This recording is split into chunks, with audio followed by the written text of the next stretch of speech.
Salve, salve, família vascaína! No momento que estou gravando esse vídeo, 3h18 da tarde, boa tarde, uma excelente quinta-feira, um dia abençoado para todos nós. Chega aí que tem muita resenha nesse vídeo no canal Vasco em Família. Vamos continuar falando sobre a preparação do Vasco para encarar o Grêmio, que pode ter o retorno de alguns jogadores, mas ter o desfalque de outros. Vamos trocar uma ideia sobre isso. Quero falar com vocês mais uma vez também sobre mercado da bola, destacando aqui uma informação de um canal que eu gosto muito, que é o canal Detetives Vascaínos, e levantar aqui mais dois nomes, um que o Vasco até tentou, nessa última janela, e um nome que vocês estão comentando aí bastante. Eu quero levantar esse nome aqui também para debate. E mais uma vez falar sobre o Mala Sem Alça, que continua falando merda.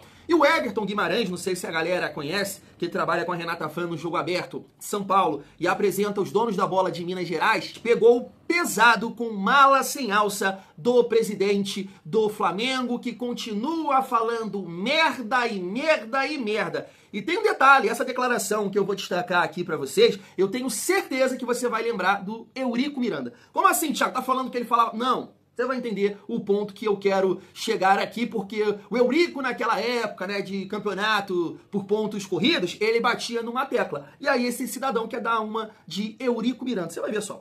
Então chega aí que tem muita resenha nesse vídeo, mas antes, deixa eu te pedir aquela moral. Se não for inscrito aqui no canal Vasco em Família, se inscreve, deixa o like, ativa o sininho, comenta, hypa o vídeo para fortalecer o trabalho do Thiagão e não esquece da parceira do canal, que é a Golcase. É isso mesmo, tá aqui o nosso cupom, eu deixo aqui também o nosso QR Code e o link no primeiro comentário fixado. Vai lá, compre a sua capinha personalizada, até o Lloyd Augusto tem, família. O Lloyd, o 22, o artista, tem uma capinha da Golcase, tem a linha térmica, mochila. Ó, dá uma olhada lá nas mochilas da Golcase e principalmente as do Vascão. Você vai gostar, eu tenho certeza absoluta. Só não esquece de utilizar o nosso cupom Família Vasco. Lembrando que o site tá na promoção. Vários produtos Família Vascaína. Mas para você ativar aqui o nosso cupom, você tem que chegar a R$ 99, ultrapassar, é claro. E passando de R$ 200, você pode parcelar em 3 vezes sem juros. Comprando na Golcase, você vai comprar um produto de muita qualidade. Utilizando o cupom, vai estar fortalecendo o trabalho do Thiago.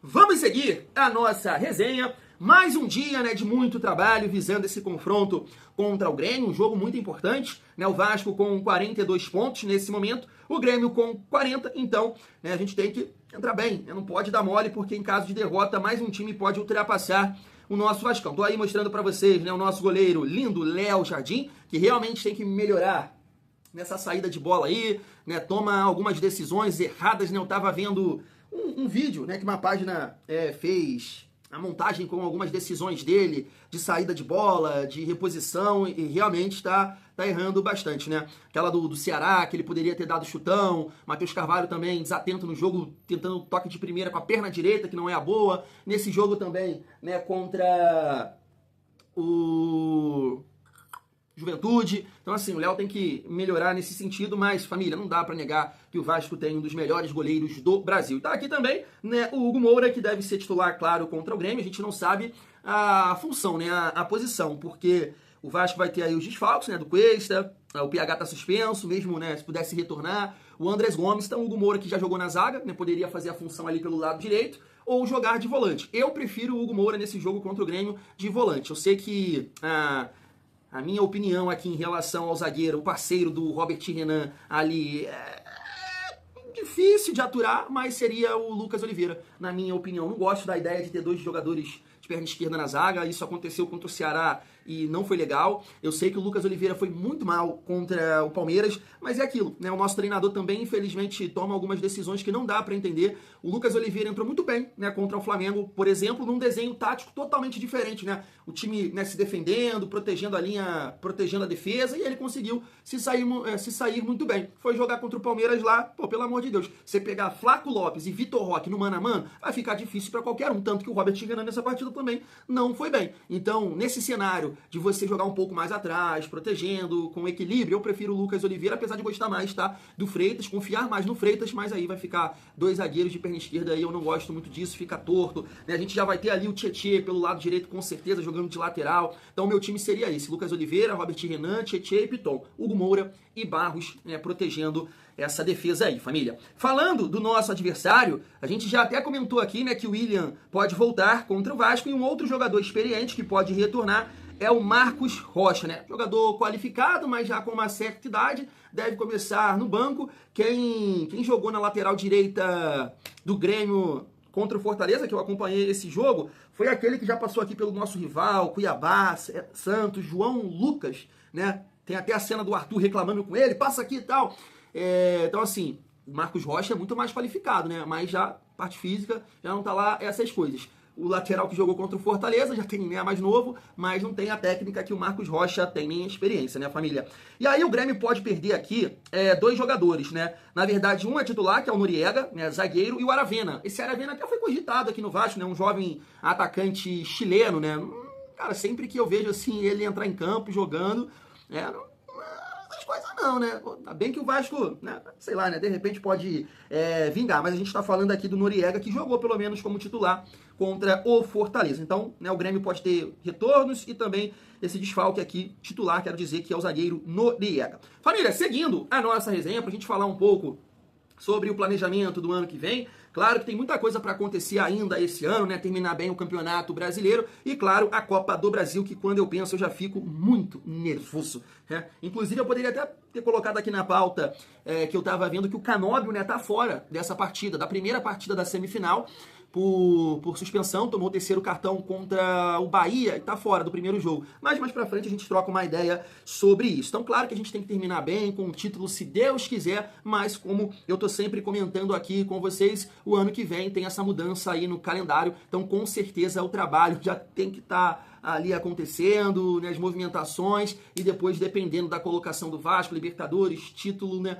eu acho que aí sim, né, vai confirmar algumas coisas. Mas tá aqui, um canal que eu acredito muito, que eu confio muito, que é o Detetives Vascaínos. Apesar do foco total na reta final do Brasileirão e nas semifinais da Copa do Brasil, o Vasco já trabalha nos bastidores visando 2026. Diniz e a alta cúpula do futebol debatem os movimentos da próxima temporada. Família, eu queria levantar aqui 2 nomes, porque recentemente o GE, né, trouxe uma informação que o Vasco já tem ali as suas prioridades, né? Que seria um volante, um zagueiro para o lado direito, um centroavante, né, com uma boa mobilidade, e aí surge o nome do Léo Duarte, né, zagueiro que o Vasco tentou, né, a contratação dele nessa janela, infelizmente, né, ou felizmente, porque chegou o Cuesta, o clube turco não liberou esse zagueiro aqui de 29 anos. Mas, né, o contrato dele que se encerra no meio do ano que vem, de repente o Vasco, né, pode ter aí uma facilidade para contratar esse jogador, que a gente sabe que teve o aval do Diniz, porque o Vasco, né, tentou a contratação dele no ano passado, não, na segunda janela desse ano. Assim, família, o que eu lembro dele aqui no nosso rival sempre foi, né, um bom zagueiro. Tanto que, assim, foi vendido para o Milan, né? Então, o que eu lembro dele aqui, poxa, jogava bem. Agora, eu tô muito tempo sem acompanhar o Léo Duarte. Mas, de fato, o Vasco precisa de um zagueiro para a temporada do ano que vem. Né? A gente não sabe como é que vai ficar a situação do Cuesta, que tem um contrato até de empréstimo, né, até o final do ano, até o meio do ano.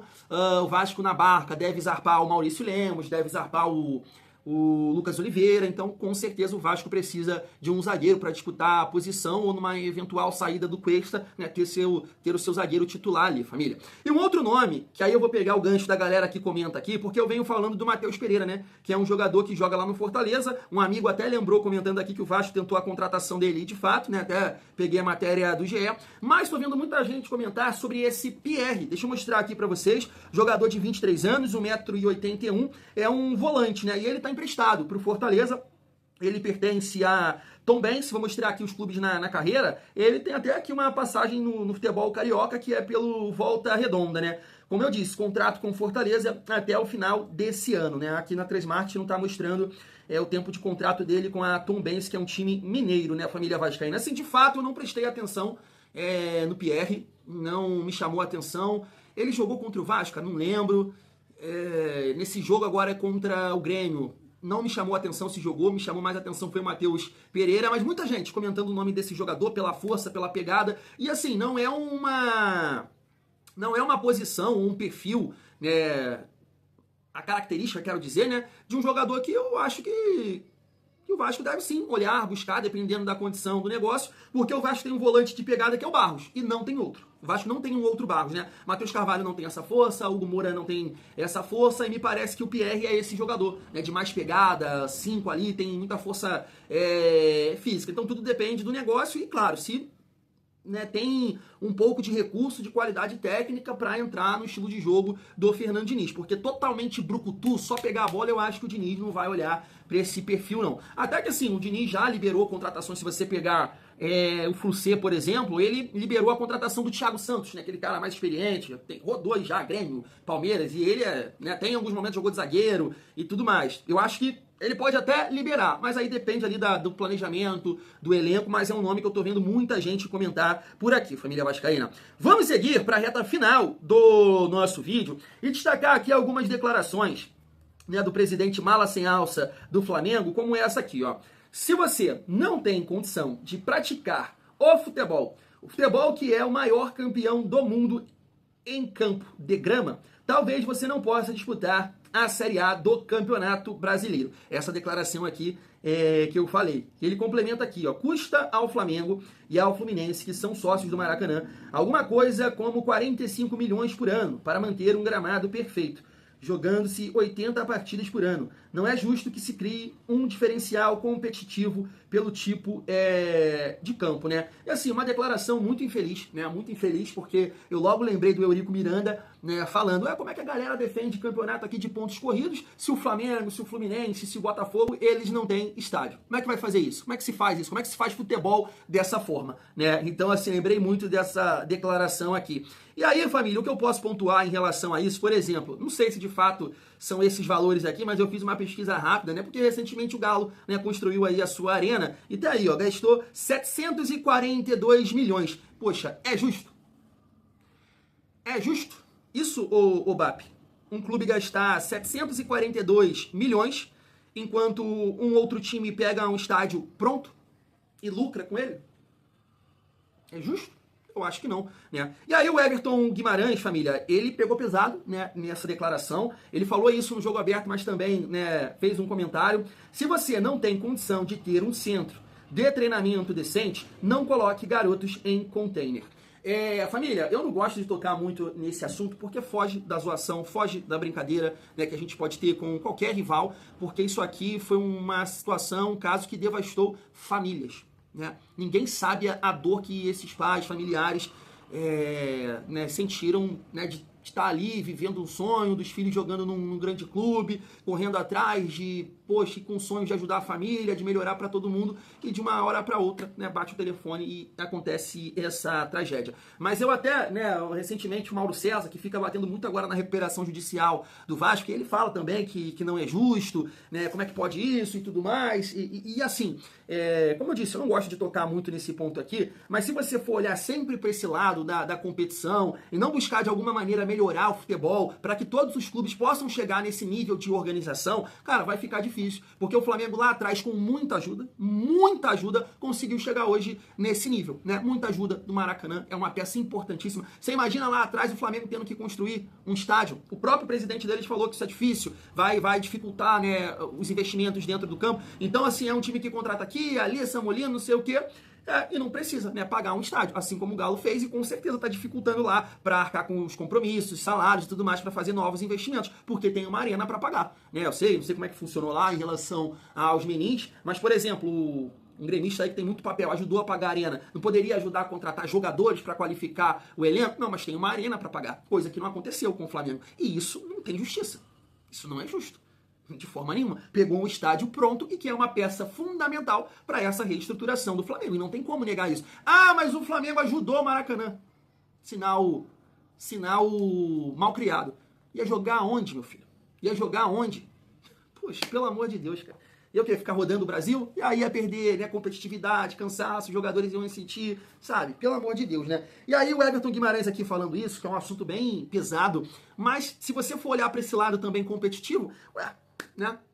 Enquanto outros clubes aí, imagino, tem esse investimento feito na base, que gastam um dinheiro ali, né, para dar do bom e do melhor, estrutura e tudo mais, um clube desse que se beneficiou também dessa reestruturação por vendas, pratica esse tipo de ação aqui, né? Não tem esse investimento, não teve esse olhar, agora creio que sim. Então também, né, é uma questão que atrapalha a competitividade no futebol brasileiro. Cara, muito infeliz esse cara aqui, em todos os sentidos, né? Realmente está desagregando.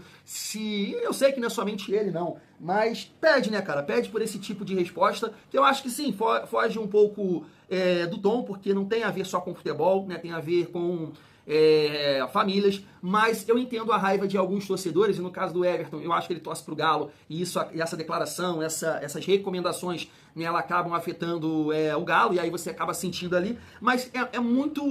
Eu entendo a dificuldade, né, disso, porque você olha para uma galera, por exemplo, o Mauro César e o BAP, eles falam com o nariz em pé, mas poxa, com o Maracanã, com esse tipo de situação, não dá, não pode, né? Tem que baixar a bolinha agora aí, né? Acho que sentiu, né? Ó, doido pra pedir pra Leila pra voltar lá os jogadores, os caras vão ter que voltar, né, em voo comercial. Normal, enquanto o Vitor Roque, a Leila vai lá, vai buscar, e aí vão pegar uma carona lá, né, o Juba, o PH e o Bruno Henrique. Cara, isso aqui é triste, cara, muito triste, e aí levanta esse tipo de debate aqui, que na minha opinião é até pesado, mas, né, quem joga com esse tipo de situação que ele tá jogando, acaba escutando esse tipo de coisa, família. Fui!